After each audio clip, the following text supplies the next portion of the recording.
A little bit here where there is some lift coming off. Now I'm going to pin this back down. My mold is sitting on these parallels. So that makes my mold parallel to this plate. I can now take measurements so that I can make sure everything is where I need it to be. I drop my pins into the holes. This is my spreader. And my spreader will push the wood against the side of the mold, and it will make it very secure. It's a simple turnbuckle. It's not complicated, and it holds that shape very, very well. And you're going to ask, how do you get your side set to fit a mold so that it's tight against? You can see there are very, very few gaps against my side set to the mold. So I can replicate that shape all the time.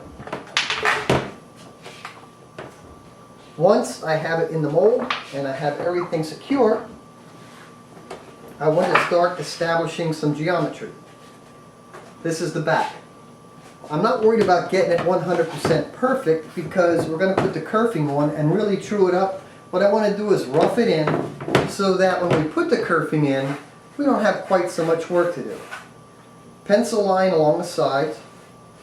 You can also use chalk, colored chalk. You can do almost anything.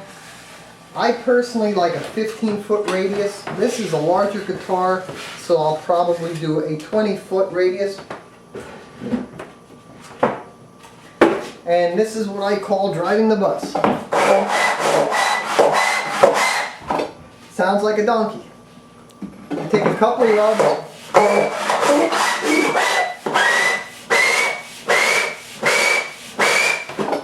And what I want to do, I want to make sure I don't knock my spreader off, which I did, but I want to take a look at how I'm removing my wood. Is it coming off in a symmetrical fashion? And in fact it is. That is the important thing. I want to just get this trued up. It will not take long. Now down here I have a little bit of mismatch. Sides warped a little bit. They'll true out on the neck block and tail block, but I just want to get right in here reasonably close.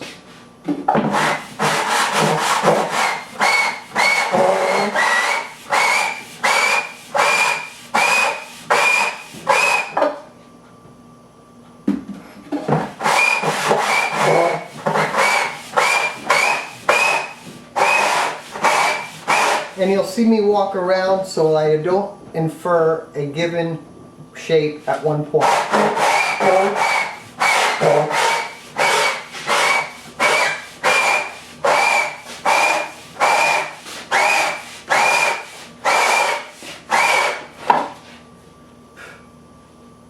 A little tinny.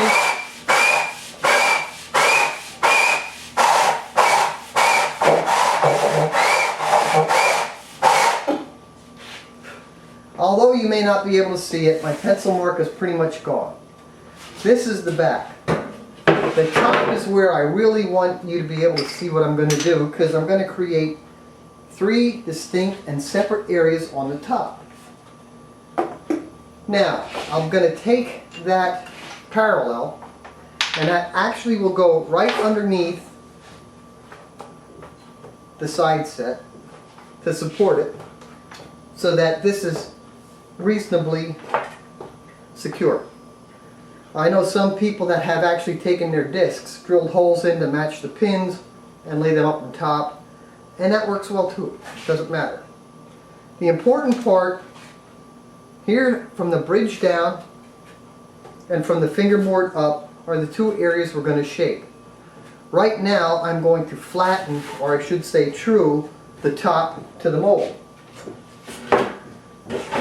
When we had this upside down, we know that we have a very distinct set of points along here, and we know that the top should be roughly parallel to the mold at this point. So this has a flat and a curved side to this disc.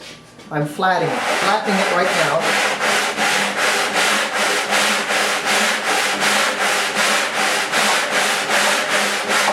And I can take some measurements Here we are, here's my short stick. And I want to just check 4 corners. I'm showing 1/2 here. I'm showing 1/2 here. I'm showing 1/2 there. And this is probably obviously also 1/2 inch. So I'm coming down the way I want it.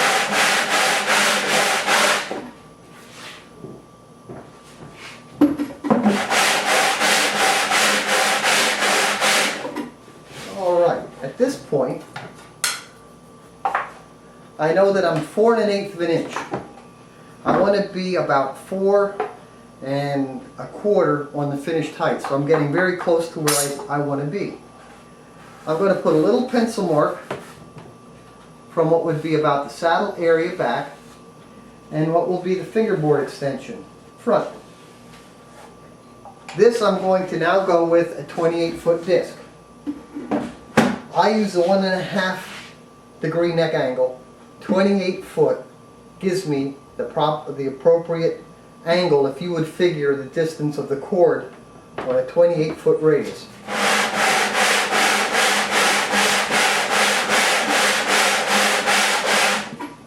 Okay, I do about 10 rubs and I look.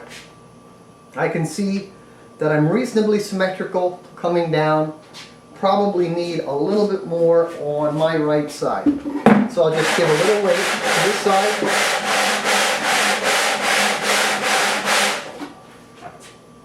That evened that up nicely. And again, I want to randomize my process as best I can.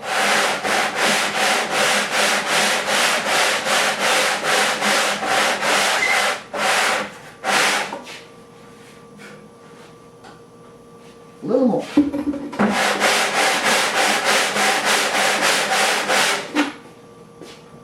And I think that's all I'm going to do now, and I can finish the rest of it once I put the kerfing in.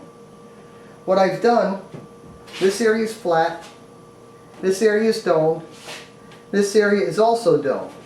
I'm now going to create this flat and make sure I have a bit of an angle to match my neck angle so that when I do set my neck, my fingerboard will come in on a very straight line.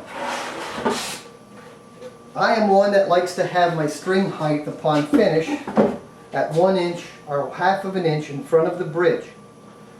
I have found that these numbers will give me that process and make it very repeatable. If I put weight here, and it doesn't take much, and I look back here, I can see that my disc is coming off just a little bit. I want about 1/8 of an inch to 1/4, and again, I will take care of the actual finality of that when I put my kerfing in. Now, this is now ready to go, and it can become neck block, tail block, get my kerfing in. I will redo this process a lot more accurate, but now I can put my kerfing, put about thumbnail proud, and it will save me a lot of work later. And that's how you set the geometry for a set of sides to build a guitar.